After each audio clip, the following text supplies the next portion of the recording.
Hulikam sa Obando, Bulacan ang tangka umanong pagdukot ng itim na van sa isang babae. Hinaharap na ng mga otoridad ang van. Ayon sa mga investigador, tinitingnan nila ito bilang posibleng insidente ng alarm and scandal. Nakatutok si Jonathan Andal, exclusive.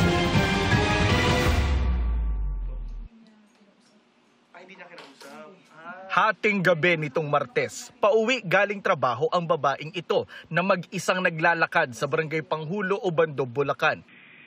Pero nataranta siya nang bigla raw siyang hintuan ng isang van.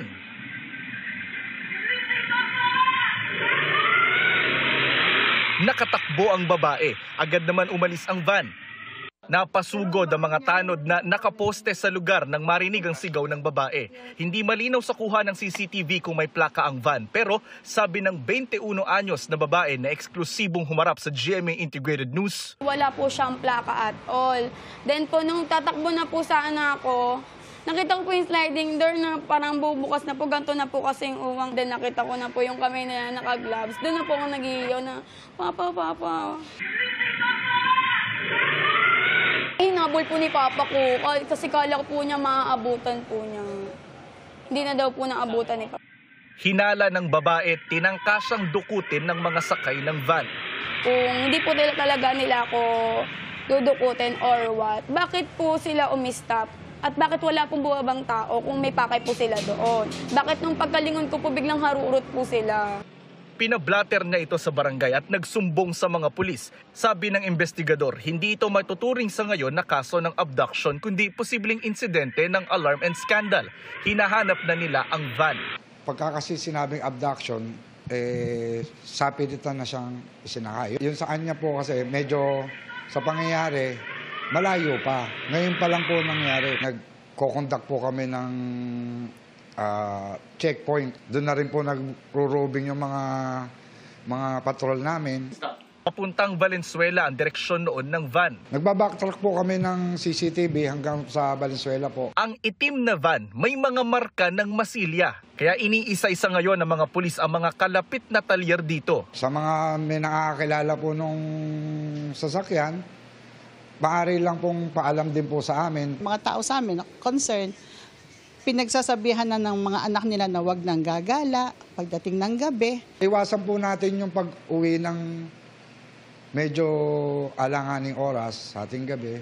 Tsaka parati pong maging aware. Andito pa rin ng kapulisan para tumulong. Para sa GMA Integrated News, Jonathan Andal, nakatutok, 24 oras. Nagtaas presyo ang ilang supplier ng itlog, bunsod umano ng pagkonti ng supply nito sa mga farm. Ang tugon ng Philippine Egg Board Association kung may kakulangan nga ba talaga sa supply nito sa pagtutok ni Von Aquino. Kumpara noong nakarang linggo, kumonti raw ang supply ng itlog ng egg dealer na ito sa Blumentritt Market sa Maynila. Nagtaas daw ang supplier nila ng 100 pesos per case ng itlog, kaya nagtaas din sila ng presyo. Ang isang case may 12 tray, kada tray may 30 piraso ng itlog. Kulang daw ang supply. Malalaman namin yan ngayong February kung hindi magbabago. Kasi dapat March yan, mababa uli yan. Magbakasyon. Kung kukumputin ang presyo ng itlog base sa retail price nila, kada tray, lalabas na 6 pesos ang small, 6 pesos and 33 centavos ang medium, 7 pesos ang large at 7 pesos and 33 centavos naman ang extra large. Ang wholesale price ng small egg, 1,800 pesos per case dati, 1,900 pesos na ngayon. Iba-iba rin daw ang price adjustment depende sa farm.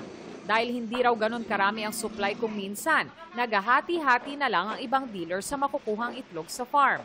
Dapat nga ngayon, kung meron silang stock dun, makukuha namin eh. Walang maibigay.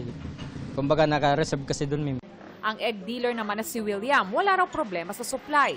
Okay naman, normal naman ang supply namin sa ngayon. May isang farm, mayroong kulang, mayroon namang iba na nasusustain naman yung kakulangan. Kumbaga sana hindi nagkakasabay-sabay na kulang, hindi naman nagkakasabay na sobra.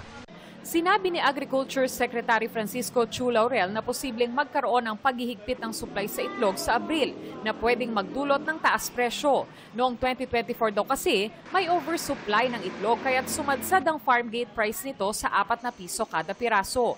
Dahil dito, marami anya ang nalugi kaya't nagkatay ng egg-laying hens para magkapera na nagresulta sa pagbawas sa populasyon ng mga inahin na makakaapekto sa future supply.